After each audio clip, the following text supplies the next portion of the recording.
नमस्कार मेरे प्यारे साथियों, मैं नीलम यादव अपने YouTube चैनल धृति होम साइंस में आप सभी का स्वागत करती हूँ। आशा करती हूँ कि आप सभी स्वस्थ एवं मस्त होंगे। चलिए तो आज हम समझने का प्रयास करेंगे कि भोज्य पदार्थों में मिलावट को किस प्रकार से हम पहचान सकते हैं। ठीक है, तो मुख्य रूप से जो भोज्य पदार्थों में मिलावट होती है उसको पहचानने के दो तरीके होते हैं। एक होता है भौतिक परीक्षण और दूसरा होता है रासायनिक परीक्षण। ठीक है, तो भौतिक परीक्षण को हम भौतिक परीक्षण का अर्थ ही हो जाता है छू करके, देख करके जिस चीज़ को हम पहचानते हैं, अलग करते हैं या फिर भेद कर पाते हैं जिन चीज़ों में, उसे ही हम भौतिक परीक्षण कहते हैं। ठीक है, तो इसी तरह से सबसे पहले हम देखेंगे कि भौतिक परीक्षण में निरीक्षण द्वारा हम क्या करते हैं कि जैसे मान लीजिए हमारे पास ढेर गेहूँ है, चना है, ठीक है, और मटर है या फिर कोई भी चीज़ है, ठीक है, तो उसको देख करके हम ये पहचान सकते हैं कि इसमें मिलावट हुआ है अथवा नहीं, क्योंकि उसमें कंकड़, पत्थर, बालू, बुरादा इत्यादि की मिलावट हुई होती है, तो उस चीज़ को हम देख करके भी पहचान सकते हैं। तो ये हो गया निरीक्षण विधि। ठीक है, अब आता है ब्लॉटिंग पेपर द्वारा। ब्लॉटिंग पेपर द्वारा क्या किया जाता है कि जो चाय पत्ती होती है और चना होता है, जिसको जिन चने को घून खा लिया रहता है, तो उस ब्लॉटिंग पेपर पे क्या किया जाता है, उसको फैला दिया जाता है, फैला करके गीला करके उसको दबाया जाता है। तो जब उसका रंग जो है दबाने पर बदलता है, तो इससे हम ये पता लगाते हैं कि उसमें कोल तार की मिलावट हुई है। यानी कि गीले ब्लॉटिंग पेपर में चाय की पत्ती एवं भुने हुए चने को फैलाकर दबाने से जब उनका रंग चेंज होता है तो उसमें कोल तार की मिलावट हुई होती है, ऐसा पता लगाते हैं। ठीक है, नेक्स्ट है स्वाद द्वारा। जब हम किसी भी भोज्य पदार्थों को चखते हैं, ठीक है, तो उससे भी हमें स्वाद का पता चलता है कि इसमें किसी और चीज़ का मिलावट हुआ है अथवा नहीं। जैसे मान लीजिए दूध में अगर पानी की मिलावट हुई होगी तो बहुत से लोग चख के बता देते हैं कि दूध पतला है, मोटा है, क्या है। ठीक है, तो इस तरह से दूध में मिलावट की पहचान हो जाती है। फिर से अगर पानी में किसी चीज़ की मिलावट, अन्य पदार्थों की मिलावट हुई रहती है, तो उसको भी चेक करके हम स्वाद के माध्यम से बता सकते हैं कि किस चीज़ की मिलावट इसमें हुई है। ठीक है, तो इस तरह से स्वाद के द्वारा भी पता किया जाता है कि कैसे मिलावट हुई है। ठीक है, स्पर्श द्वारा, छू करके, जब हम किसी चीज़ को छू करके, जैसे मान लीजिए कि कोई चीज़ है, जैसे चना है, ठीक, मूंगफली है और आलू ही है। जैसे कुछ आलू मार्केट में आप जाएंगे तो देखेंगे रेड रेड, उसका नेचुरल कलर रेड नहीं होगा, लेकिन जब आप हाथ से छुएंगे तो उसमें से रेड कलर निकलेगा, यानी कि उस पर मिलावट हुई है, किसी चीज़ की कोटिंग चढ़ाई गई है, चाहे वो पीसी हुई ईंट की हो, बुरादे की हो या फिर किसी चीज़ की हो। ठीक है, तो इस तरह से हम स्पर्श के द्वारा ये पता लगा सकते हैं कि इस चीज़ में मिलावट हुई है। जैसे मान लीजिए बेसन में अगर, चने के बेसन में अगर मक्के के आटे का अथवा किसी अन्य आटे का प्रयोग किया गया रहता है मिलावट के स्वरूप, तो वो छू करके पता लगाया जा सकता है। ठीक है, तो स्पर्श द्वारा भी हम भोज्य पदार्थों में मिलावट की पहचान करते हैं। नेक्स्ट है चुंबक द्वारा।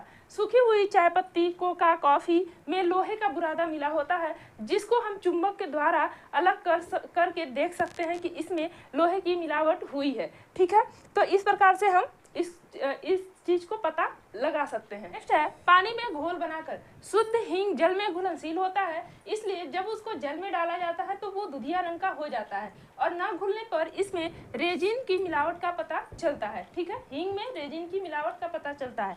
ठीक, इसी तरह से बाजरा में एरोगॉट की पहचान के लिए 20% नमक के घोल में बाजरे को डालने पर बाजरे में जो बाजरा है पानी में बैठ जाएगा, जबकि एरोगॉट जो होता है वो तैरने लगता है। तो इस प्रकार से बाजरे में एरोगॉट की पहचान की जाती है कि किस प्रकार से मिलावट हुई है, क्योंकि जब उसको पानी में डाला जाएगा तो बाजरा जो होगा वो नीचे बैठ जाएगा और एरोगॉट ऊपर तैरने लगेगा। ठीक है, अब हम देखेंगे दूसरा रासायनिक परीक्षण। ठीक है, तो रासायनिक परीक्षण में हाइड्रोक्लोरिक अम्ल का प्रयोग करके हम चीज़ों को पहचान सकते हैं, मिलावट की पहचान कर सकते हैं। जैसे दाल में पीले रंग की अगर जाँच करनी हो तो 5 ml पानी, 5 ml दाल और हाइड्रोक्लोरिक अम्ल के कुछ ड्रॉप लेना चाहिए और एक बर्तन में रख के उसको डालना चाहिए। तो इससे क्या होगा कि उसका जो रंग है पीले से गुलाबी रंग में बदल जाएगा। तो इस प्रकार से दाल के पीले रंग को हम हाइड्रोक्लोरिक अम्ल के माध्यम से जान सकते हैं, पहचान सकते हैं कि उसमें मिलावट हुई है। अगला है चना, अरहर व अन्य दालों में खेसारी दाल की पहचान कैसे करते हैं। ठीक है, तो थोड़ी सी दाल लेंगे, फिर 5 ml तक HCl लेंगे और फिर उसको एक बर्तन में पानी गर्म करके उसमें 10 मिनट तक रखेंगे। ठीक है, तो उससे क्या होगा, उसका जो पीला रंग है वो बदल करके गुलाबी रंग में प्राप्त होगा। तो इस प्रकार से हम किसी भी दाल में खेसारी दाल की मिलावट का पहचान कर सकते हैं। ठीक है, शुद्ध घी में वनस्पति डालडा का पहचान कैसे करेंगे, तो उसके लिए 1 चम्मच घी और सांद्र HCl और 2 से 3 ड्रॉप फरफुरॉल का घोल लेंगे और एक ही में मिलाएंगे। फिर देखेंगे कि उससे जो रंग निकल के आता है तो गुलाबी रंग निकल के आता है। तो इस प्रकार से हम देखेंगे कि शुद्ध घी में वनस्पति डालडा का मिलावट हुआ है। ठीक है, इसी तरह से गुड़ में पीले रंग की मिलावट का पता अगर करना है तो थोड़ा सा गुड़ लेंगे, फिर उसमें 5 ml तक HCl लेंगे, हाइड्रोक्लोरिक अम्ल, फिर उसमें मजेंटा लाल रंग जो होता है उसको मिलाएंगे तो देखेंगे कि पीला रंग प्राप्त होगा। तो इस प्रकार से गुड़ में पीले रंग की मिलावट का पता चलता है।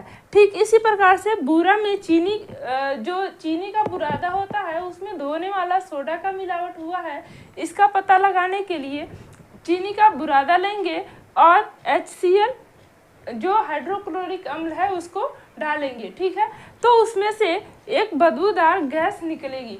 ठीक है, तो जब बदबूदार गैस निकलेगी तो इससे ये पता लगाया जा सकता है कि चीनी के बुरादे में धोने वाला सोडा मिलाया गया है। पीसी काली मिर्च में मिलावट का पता लगाने के लिए लाल मिर्च और ईथर को मिलाकर के छान लेते हैं। फिर छने हुए छाल में हाइड्रोक्लोरिक अम्ल डालने पर गुलाबी रंग प्राप्त होता है। तो इससे यह ज्ञात होता है कि पीसी हुई काली मिर्च में मिलावट है। ठीक है, इसी तरह से नाइट्रिक अम्ल से जांच की जाती है, जैसे सरसों के तेल में अर्जिमोन का तेल। ठीक है, तो इसको जांच करने के लिए 5 ml सरसों का तेल और 5 ml नाइट्रिक अम्ल को लिया जाता है और उसको 3 से 4 मिनट तक गर्म किया जाता है। तो उसका जो रंग है वो बदल करके लाल रंग हो जाता है। तो इससे ये पता लगता है कि सरसों के तेल में अर्जिमोन का तेल मिलावट किया गया है। ठीक है, इसी तरह से आयोडीन द्वारा जांच किया जाता है, जैसे मक्खन में स्टार्च और पीसी आलू, शकरकंद इत्यादि को मिला दिया जाता है। तो उसका जांच करने के लिए किसी भी सामग्री को, जैसे मक्खन हुआ, दूध हुआ या फिर किसी भी सामग्री को लेते हैं, फिर उसमें 1 बूंद आयोडीन का डाल देते हैं, तो उससे जो हमारा रंग प्राप्त होता है वो नीला रंग प्राप्त होता है। तो इस तरह से स्टार्च का पता लगाया जा सकता है कि मक्खन में स्टार्च की मिलावट हुई है। ठीक है, इसी तरह से दूध तथा दूध से बने भोज्य पदार्थों में अगर स्टार्च का पता लगाना है तो उस भोज्य पदार्थ में आयोडीन जब 1 बूंद डाल दिया जाता है तो उससे रंग बदल करके नीला रंग प्राप्त होता है। ठीक है, इसी तरह से दूध का जो रंग होता है वो कॉफ़ी के सेट जैसा बन जाता है। तो इस प्रकार से आयोडीन के द्वारा स्टार्च की जांच की जाती है दूध तथा दूध से बने भोज्य पदार्थों में।